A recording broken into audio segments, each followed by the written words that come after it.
Doogles, do you see Skippy's points, and do you find yourself becoming more of a value guy? And Skippy, do you find yourself becoming more of a momentum guy? I thought that was an interesting one, and for me, it's definitely a resounding no. I see how you are, though.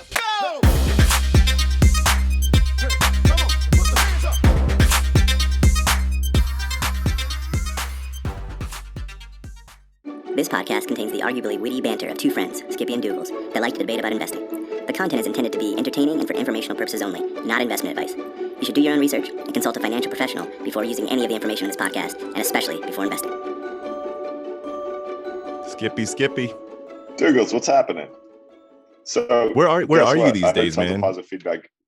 I can't give away my whereabouts. I'm like, where's Waldo, man? Man, I just want to make sure you haven't been kidnapped. It's possible. I might be in the second largest state in the union. Rhode Island. Perfect. Oh, actually, I was doing some Wikipedia research to have a quiz for you on my current location. And it said second largest, but now that throws me for a loop because clearly the largest is Alaska. Yep. So this would mean that Texas is larger than California, which I guess makes sense, but I thought that was pretty close. Well, different shapes. You know what I mean? Makes it all difficult for the visuals, but I'm pretty sure that's true, especially if Wikipedia said it. So let's just roll with it. So listen, I got tons of positive feedback on the interview with Adam. And I think what that probably means is people like hearing other people talk more than they like hearing us talk. I'm going to go with they like the combination. That makes me feel better about myself. You got a 43 on your shirt today. What's up with that? Yeah, there's an organization called Mission 43 in Idaho that works with veterans to help them in a number of different capacities, get jobs, further their education, stuff like that. And that's what this shirt's all about. Mission 43. Love it, man. Yeah. Love it. So listen, there's so much to talk about today. You want to kick us off with a little history lesson? Yeah, sure. So for those that do not know, about 100 years ago, when I say about, I mean 100 years ago as of Monday, Memorial Day, there was a terrible incident that is often called the Tulsa Massacre that happened in Tulsa, Oklahoma. So I'm going to give you a little history lesson on it because it's important for us to understand what has happened in the past so we can prevent these things in the future, and also just to understand perspective. And Skippy, I think this also for me ties a lot into something that we've brought up frequently in the podcast around participation in the capital markets and why in some circumstances there are marginalized groups or just different groups that may not feel as comfortable participating, whether that's because of the nature of how some things are kind of confusing, whether it's because of access, but sometimes it's also because it seems like the system is rigged against them. And that perception can make it hard for some folks to get in. So let me drop a little bit, and then we can chat about it if you want and see where we go from there. But let me drop some knowledge.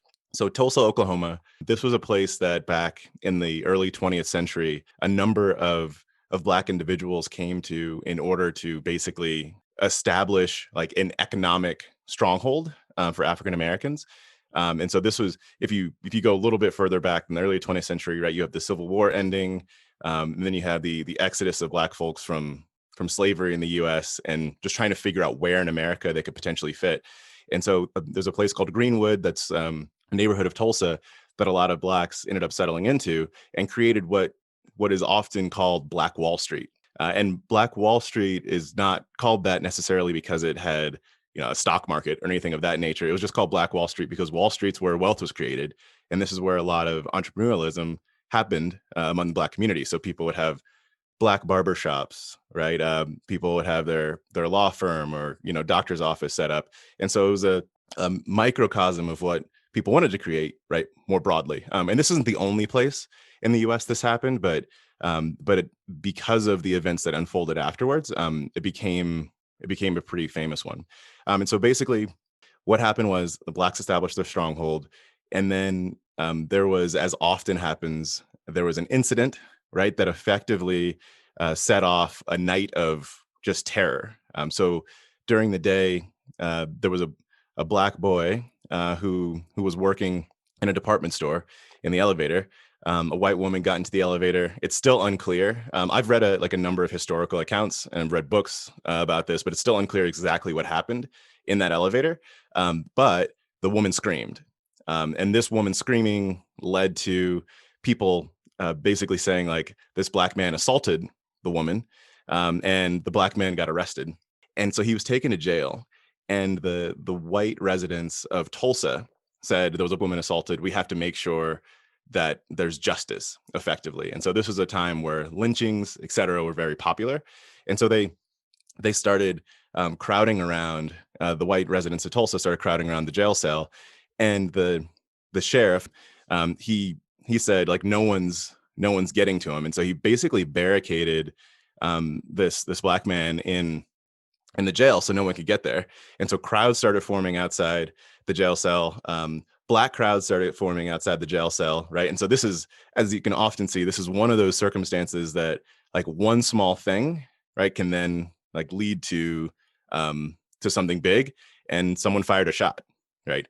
And so basically then it turned into this this war, effectively, this mini war. And so people went from the jail cell to then go back to Greenwood, which was this economic stronghold, and just started burning the whole place. And so they burned houses, they burned businesses. And so it was millions and millions of dollars of destruction from an economic standpoint that happened. But then also from a social perspective, they effectively, like, burned down the black community wholly. And so black people started they were living in, it was kind of like, what happened in New Orleans. Like, think about that. Like, they were living in, like, high school gymnasiums, et cetera, like, wherever they could. But their entire economic, like, livelihoods were gone. And so, I mean, that was a very short version to give you some of the, like, outside of the burning, some of the things that happened, where there were planes started arriving from, like, the National Guard. And it's unclear exactly what was going on there, but some accounts say that they were throwing Molotov cocktails outside the window. It just became like a crazy circumstance, right? And so, but the end result was that the entire, like, Black Wall Street was gone. And so as people think about participation in the markets today, as people think about the injustices that people feel, and often why they don't feel welcome, and why systems might be rigged, it's because there are times like this, and this was not the only occasion that something like this happened during that time, but there's more written about this one. But there are occasions where people, for this circumstance, I'll say black people in particular, felt like they got something, and then it was just taken away. And there were, from anything I've read, there weren't any convictions that ever came from this. There weren't reparations for a very long period of time, but I feel like recently there may have been a couple of relatively small things that have been done, like 100 years later. But that's the occurrence. Yeah. So 100 years ago on Monday, it was May 31st of 1921 when this happened. This is it's so interesting. It's amazing how little of that I actually knew. I was aware of the event. A couple things that I just feel stupid about. One, I thought it was more of a financial center simply because of the name of Black Wall Street. I did see a graphic this week. I think it's in the Wall Street Journal that, like, walks you down the lane and kind of shows the lawyers' offices and the barbershop and the theater and everything else. But I really appreciate that history lesson. It's so crazy. Well, crazy is the wrong word. I don't know what the right word is, but it's amazing how events like that can set the affected group back significantly. I used to live over in Ireland, right? And that's an oppressed party in Europe for sure, or an oppressed country. Yep. And there was a time, I hope I articulate this correctly, where Dublin and London were effectively similar sized cities. And if you've traveled over there recently, you know that Dublin is a much smaller town than London. And I think you can attribute a lot of that to some of the things that happened in the 1800s and the way that city's growth was stunted. And I think you could say in a similar way, like the Tulsa, probably as a city, but also the African-American part of Tulsa had their growth stunted significantly economically. I just really appreciate you diving into it, because I think it's important, and it's kind of amazing how little it's talked about. Yeah, it absolutely is. And there was one account that I read, or one book that I read about this, that basically went back to the newspapers at the time and followed the history of this from the lens of the papers that were writing about it.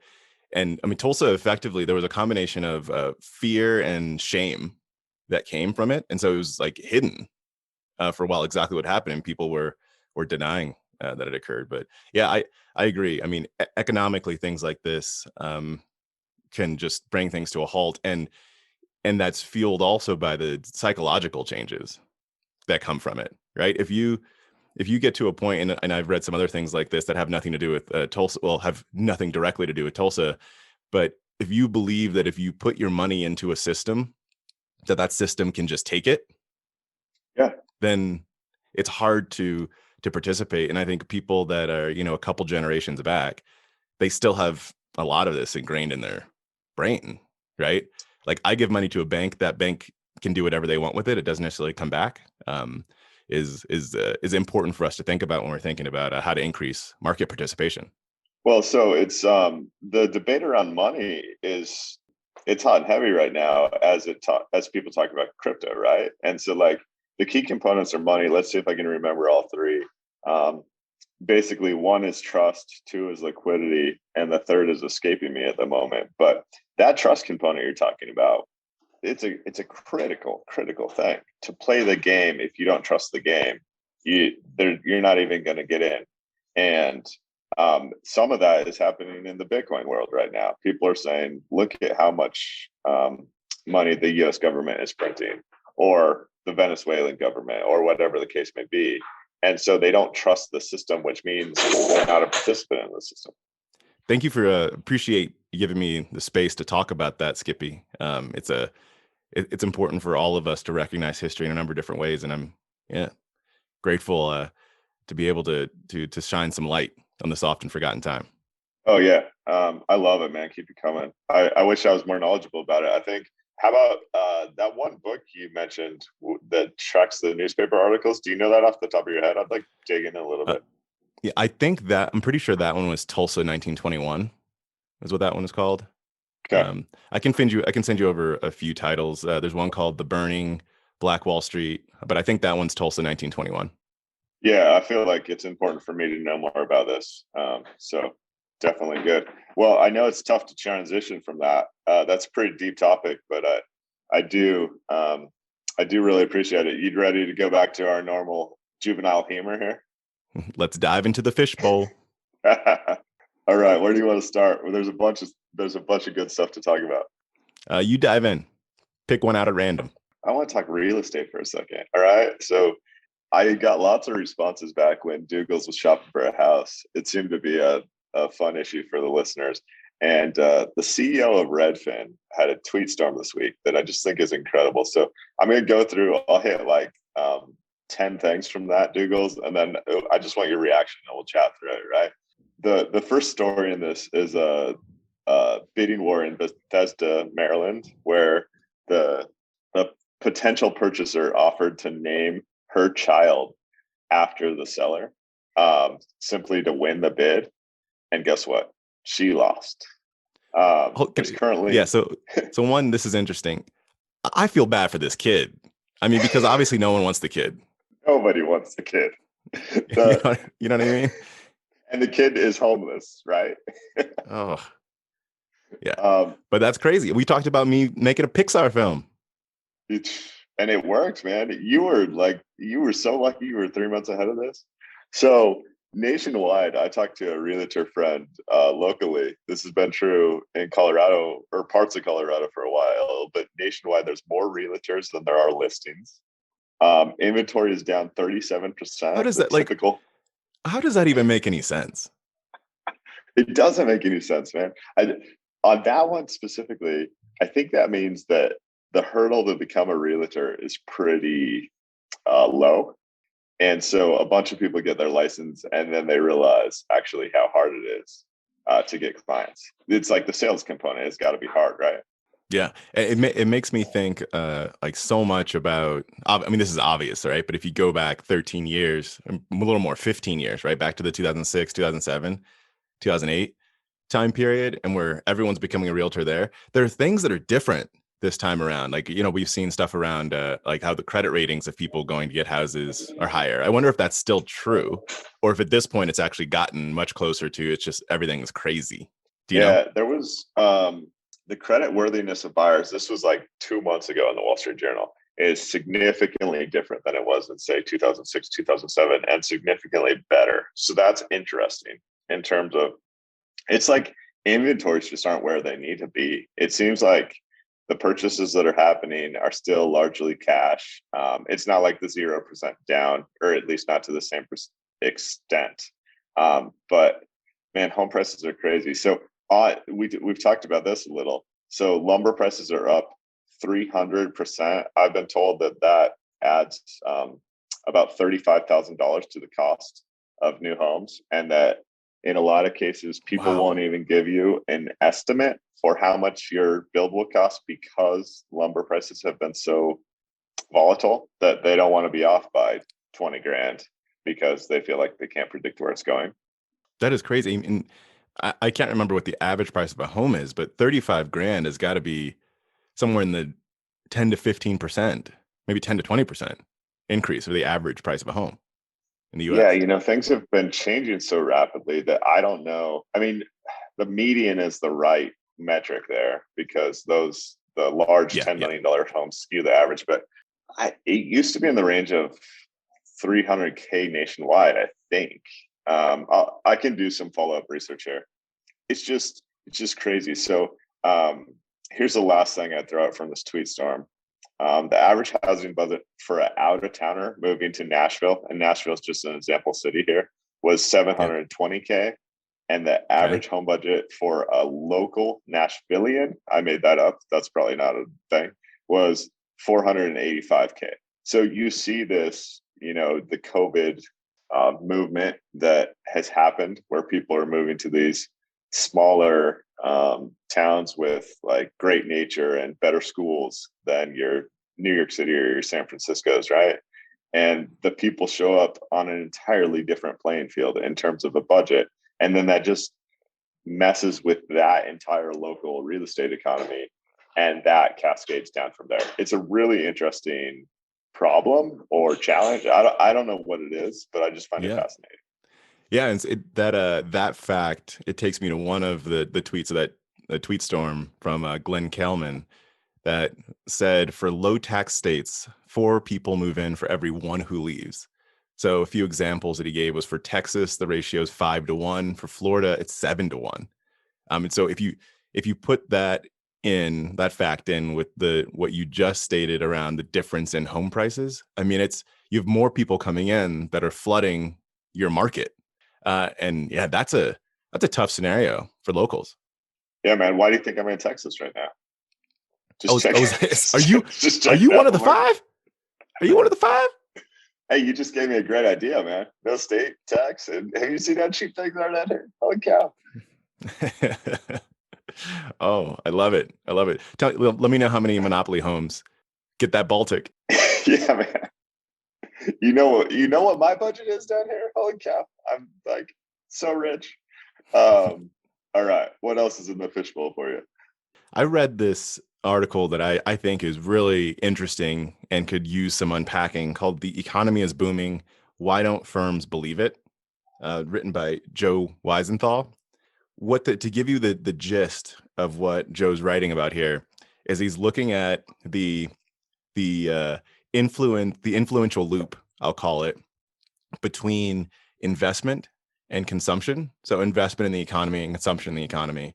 And some of this, when laid out, can feel kind of obvious, but I think but there's some interesting insights that he pulls out. So what he says is that you have to believe in future profits in order for a business to invest in something, right? I think that's the obvious piece. I'm not going to invest in something today if I don't believe I'm going to be able to make money from it tomorrow. So that piece makes sense. He said, in reality, what ends up occurring is that people look at what's happening today and they'll look at what's happened in the past in order to predict the future.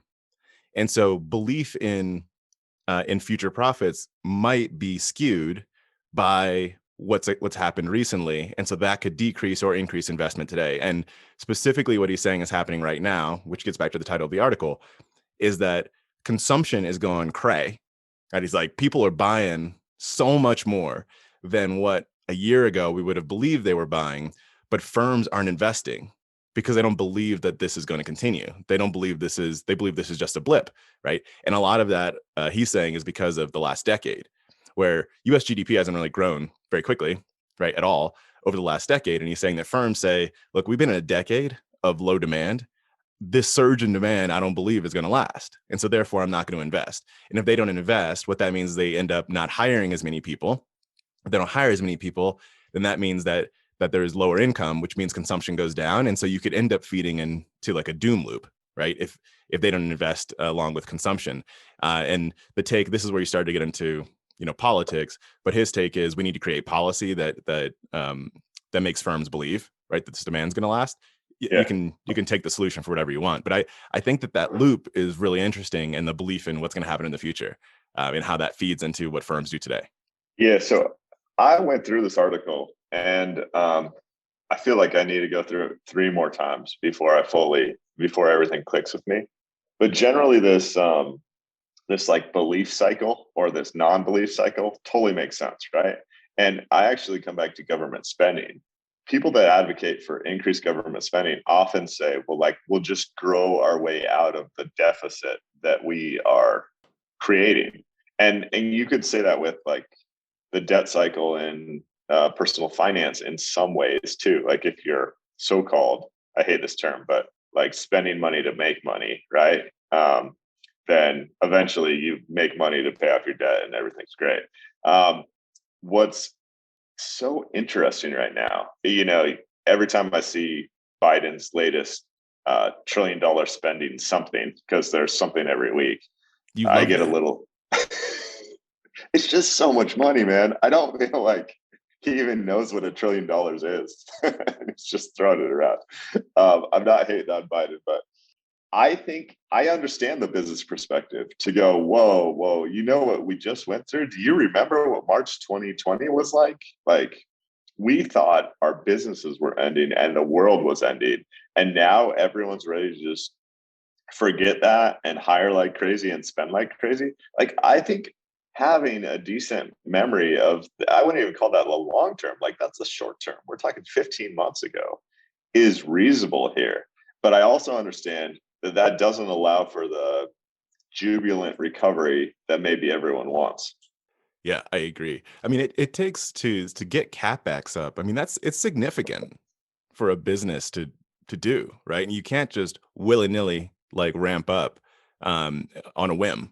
And so, yeah, it's tough. And I agree with the short term, or what, I don't even know, what is 15 months? Is that medium term? I don't know when something goes from short to medium to long, but that was not that long ago. Man, I still feel the pain right now. Well, so think of it from a business perspective. I mean, let's pretend I'm a CEO of a Fortune 500 company. Even if I have no COVID concerns, I have concerns about the crazy valuations of the U.S. stock market. I think I still have a lot of concerns. I think if the COVID blip never happened, people would be concerned about where we were heading 15 months later, simply because it just felt like the economy was going up and to the right forever. And we know that's not how it works. There's a recession looming, and that recession never materialized because of COVID, but it's going to materialize because of some other reason that we don't know. So I would be cautious if I'm in that position. And I don't know, like, policy could pull me out of it. What's interesting is, and we'll never know, what this would have turned into. But if you go back to last January, I remember at that time, the economic data started to seem like it was going to turn, right? Manufacturing data started looking at a decrease, right? We never saw the end of that story, but it was like the beginnings of, right? And also at the time we were trying to start a war with Iran, right? As a nation. So who knows what would have turned out there? It's really fascinating, like, that there was this place that we could have gone to, right? But to your point, never really happened. And as we talked about, I can't remember if this was last week but sometime recently, we were talking about how it was like when the markets get to a point where they are so inflated, they can stay there for a bit until like the one thing kind of goes wrong, right? And when you get to the point of ultimate fragility, that's when like a thing can take it all down. I think that's in some businesses, I'm sure that that's what they're waiting for. And because it takes so long to ramp stuff up, right? I think it can be hard for them to throw in capex. The thing that might happen here, right? Because this is what happens with, you brought up like even with mutual funds, right? Like you'll watch the mutual fund for like 3 years and you go, it's been performing well for 3 years, then you get in, right? And it happens with individual stocks and everything too. Businesses may sit back and be like, look, we don't want to invest yet, right? We don't want to invest yet because what if this thing isn't real? Then there comes a point where demand like starts running rampant for too long. That might even be like 6 months, right? And they're like, okay, we have to be a part of this. And that might be the point, right? Where that's the pinnacle. You don't know, but that would exacerbate a financial situation for businesses if they basically wait to have their supreme investment until the peak of demand happens, and then by the time the investment's there, demand isn't there anymore, and so now they're spending and you don't have the revenue to come in. I don't want to paint a doom and gloom, but like that's what I hope doesn't happen. No, what's interesting though is like Sir John Templeton, I think this is from Williams Green Book, talked about investing at the moment of greatest pessimism and like the bubble popping at the moment of greatest optimism. What's funny about this article, Doogles, is it's basically saying we're not at the moment of most optimism now. You know, like there's still people holding back, which is maybe a good sign. But we don't know how it's going to end, and I'm not going to forecast it. I think it's a fascinating thought experiment, and so much of the capitalistic society is now built on this belief about the future prospects, and I think that's a feature, not a bug, but it's also kind of scary at times. Fully agree. I think it's interesting, and this, as we've talked about many times, this movie is going to be very interesting to watch. Oh, definitely. I want to hop into your fishbowl and talk about this investment hypothesis. Man, I just want to throw this out. We don't give advice on the show, but my rebalance is coming up, and for just a brief moment, man, West Fraser Timber Company popped on the screen, and I started doing some digging. I'd say I'm 90% of the way through my research. I've been through the 10K briefly. This thing is so crazy, man. So it was screening. It actually just bumped over where it's not screening as a deep value stock, but it's right in the sweet spot here.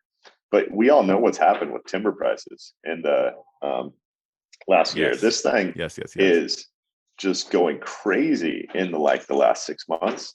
So it's a momentum and a value stock right now, which is rare to find in the deep value world. The ticker is WFG. It's based in Vancouver, and nothing exciting happening here, man. It's just like a timber company. They make OSB board and other things. But I was blown away, and I'm a little excited about it. So let me finish my research, but I wanted to mention that to the listeners because it feels a little too good to be true, which is why I'm like double and triple checking everything, because I'm like, what? This is a hot space. Commodity prices are up. Everything's great. Now, the flip side of that is like commodity prices have already gone up so much that I feel like when lumber crashes, I just said lumber was up 300%. When it goes back down to earth and crashes 200%, like what does that mean for the performance of the stock? It might just get caught in that commodity pricing problem. I mean, I think we all know it will. Yeah. And so that has me a little concerned about the hypothesis. But then again, solid cash on hand, almost no debt, consistent profits over more than a decade. There's a lot to like about this company. So I'm certainly intrigued by it. And that was kind of the funnest thing that happened this week. On the investment front, let me pull up some numbers here. Gosh, there's one other mutual fund right now that I just love.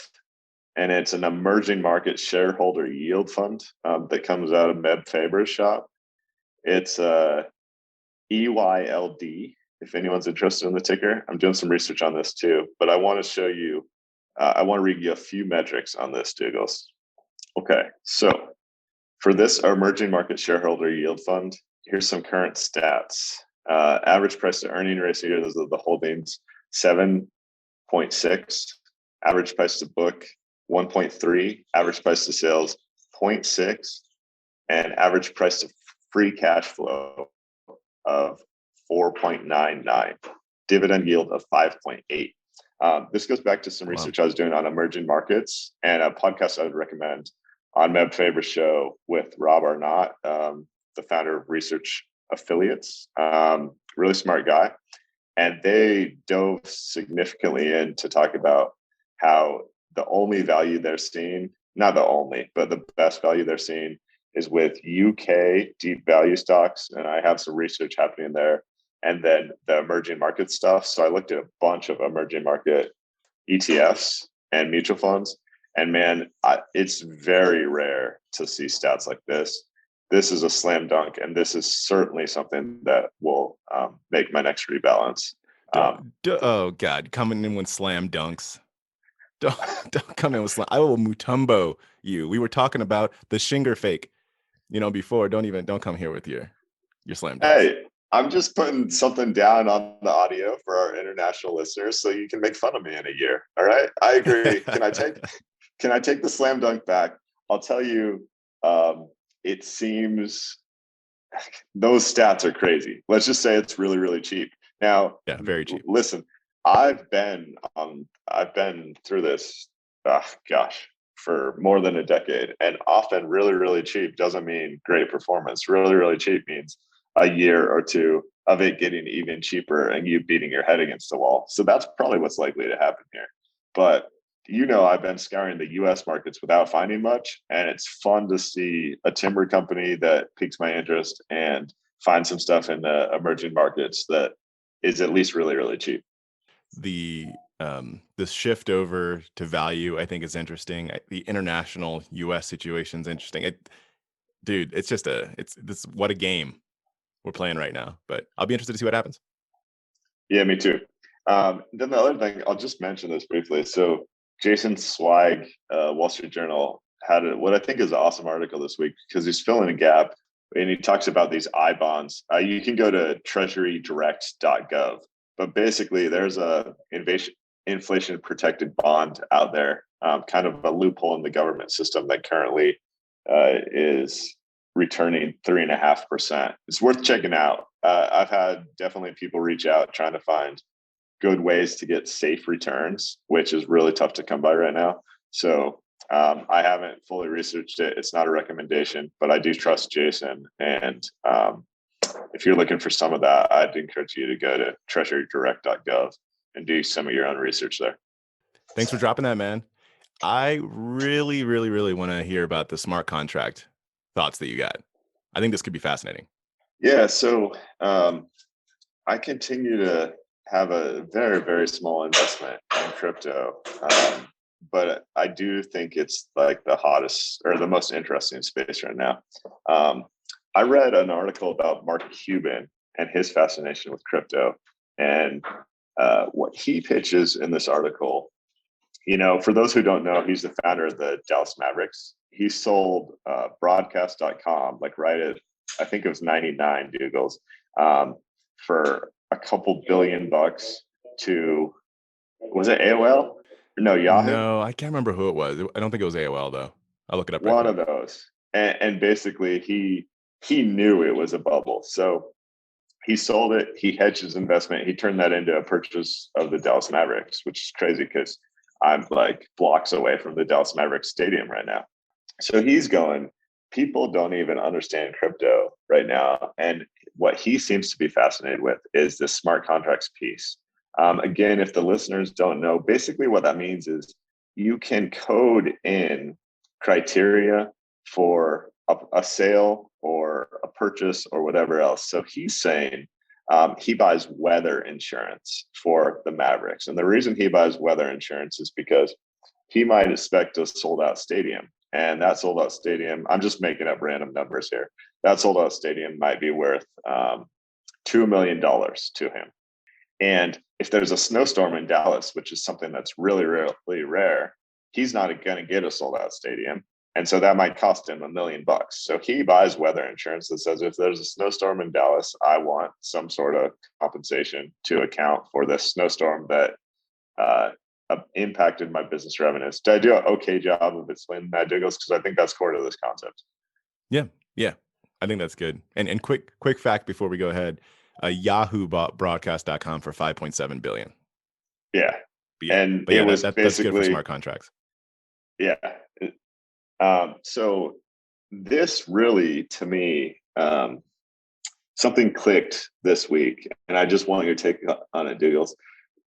There's been talk for years and years and years about the problem with equity markets is the short-term nature and the fact that these assets are so liquid, and you can just, like you just have a psychological event. Maybe you didn't get great sleep last night, or maybe you're in a fight with your girlfriend, or maybe it's just the markets are down 30% and you're freaking out. So when you buy the thing, your thought was, oh, I love this investment and I'm going to hold it for 10 years. And then the roller coaster ride of psychology, we talked about this with Adam, we talked about this a ton on the show, is something where it makes it really hard to carry out your initial investment hypothesis, especially as it relates to time frame.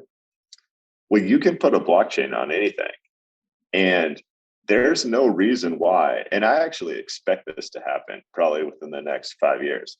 You couldn't basically code people's original investment hypothesis. And let's just talk about time frame, because that's an easy one. So I might buy this timber company and I might say, I want to hold this thing at least for 2 years, no matter what. On blockchain with the smart contract, and it'd probably be backed by Ethereum, I could code that in. I could make this purchase, and I could make it so it was impossible for me to sell. This would be illiquid until a certain time frame expired. What do you think about that crazy idea of mine? So I think it's like the putting the a timer on the cookie jar, type situation where you basically say after 8 p.m. like I can't open this cookie jar. Have you seen those where they have those? Yeah, I have. Yeah. Yeah, I mean, so I think conceptually it makes a lot of sense. Where the disconnect is that there's a significant assumption behind what you're saying that says that there is a clear hypothesis from the individual that's buying. And that I think is what's absent.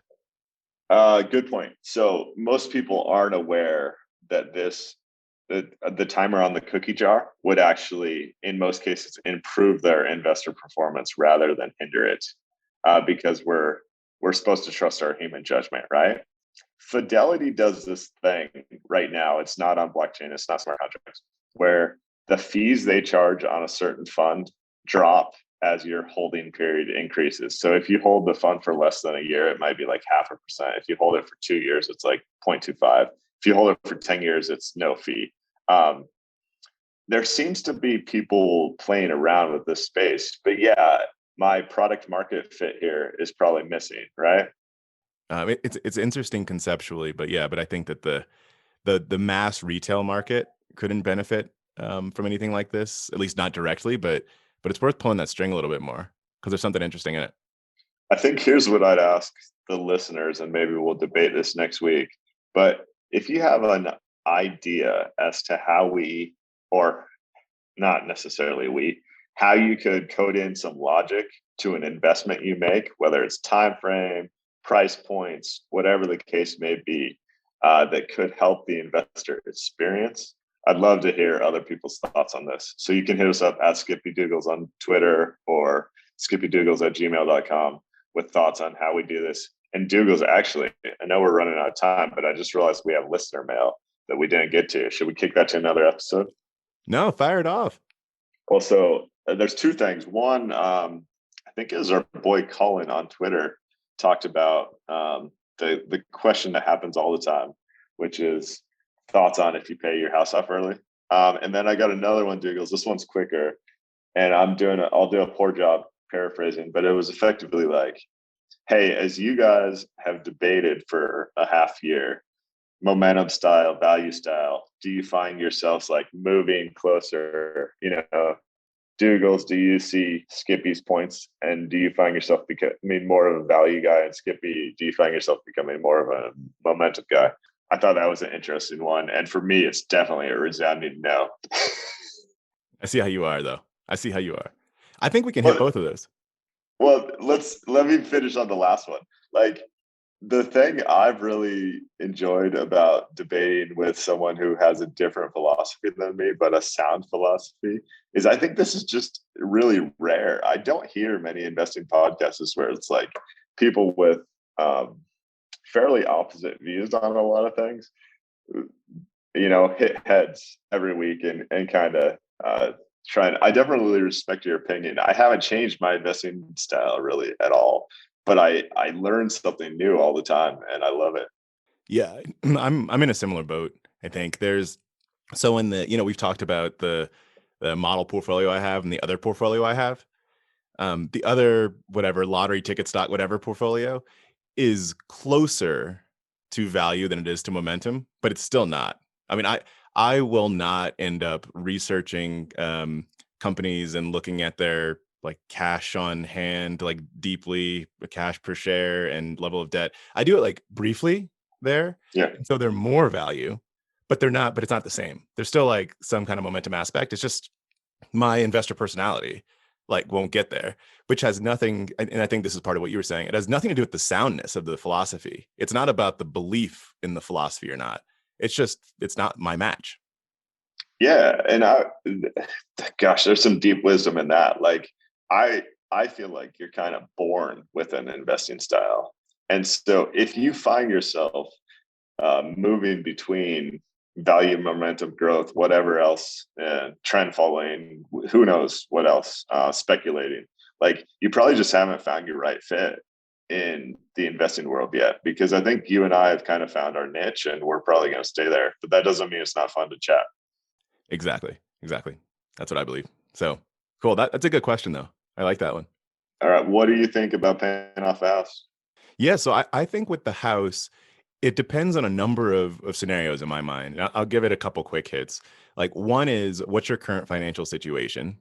If it and what's your financial, I'll call it like mindset, right? The reason I bring up the mindset piece is because for some people, it can just feel better to not have debt. And if Yes. not having debt like frees up mental bandwidth for you to focus on other things, whether that be work, life, family, et cetera, then it could be worthwhile. The financial situation is if you're overextending, I should say, not from a debt perspective, but from a cash. Like if you're overspending or like making yourself so tight from a cash perspective to pay off the house, then that can be similarly put you in an interesting mindset. The last piece that I'll bring up, and this isn't fully comprehensive, but just what I think about is what's your interest rate and what's your what I'd say confident rate of return. Because if you're sitting right now, if you're sitting on a let's call it a 3% ish like interest rate, that changes the game like pretty materially on how quickly you want to pay that off. And so those are like the three big areas that I think about. What's your current financial situation, and are you just spreading yourself thin, right? And by spending a lot of cash on the house right now. Second piece is mentally, like what makes you feel good or bad with regard to level of debt that you have, and then third is looking at the actual unit economics of what's your current interest rate and what's your what I call your confident rate of return go forward. Yeah, you really nailed it. I love this conversation. If anyone wants to call me and talk for an hour plus, I will happily do it. I think this is one of the core conversations of like our personal finance lives. What Doogles just nailed there is exactly right. Like the Ramsey advice here of just pay off your house without doing any math or any thinking, I think is the wrong approach. That does not mean that paying off your house is not a good idea. And in a lot of cases, it is. It's such an interesting world because a 3% interest rate is like dirt cheap. I mean, you go back 20 years, the US government had never borrowed at 3%, and now your average homeowner can. So I like to take advantage of that. But also, we've talked about this a bunch. What's the expected return over 10 years of a 60/40 portfolio, Dougals? It's less than 3% right now. So historically, if you had a 3% house interest rate, it almost always made sense to pay off your or to not pay off your house because that was basically free money. Now, if you're not investing in emerging markets like I am, your expected rate of return might be less than 3%. So you got to do that math, and then you got to make a decision that's right for you because the peace of mind that comes with being debt free is a huge deal. Really, really good. Yeah. Let me get, this is not a house. It's a smaller balance. But one example in the unit economics is my student loans right now. So I've got student loans. I could pay off those student loans right now if I wanted to. My student loan interest rate is under 1%. And through my job, they have a student loan repayment program. So it's profitable for me, effectively, right? So looking at the unit economics of this stuff is important. But I do think what you just said around, if you take my confident rate of return and then what you just stated around the expected rate of return over the next 10 years, like you have to see where you're invested, right? And how confident are you in that amount? So personal decision in the end. Yeah. But, well, then the last thing I'd add is so let's just hypothetically say I'm confident I can make 10% in investments for the next 10 years and my mortgage is 3%. It seems like a slam dunk. It seems like an absolute slam dunk to take the money that you would use to pay down your house to invest. But what often happens to people, let's say that's an extra $500 a month, is you see that extra $500 a month sitting in your account and you go spend it. So you don't make the 10% return that you hypothetically could. You actually just end up with more stuff. And so if you're that type of person, and I think all of us have a component of that type of person in us, then the forced savings, I'll call it, that comes with paying down your mortgage and not having that $500 show up in your account might actually put you in a better financial position 10 years from now, even though the opportunity cost is greater. So there's a lot to this question. You're spitting wisdom, man. Great. Well, I think that's a wrap, right? That's a wrap. Hey, I really enjoyed this, Doogles. Thanks so much. Wish me luck in Dallas. And please subscribe and rate the podcast. Thanks for listening.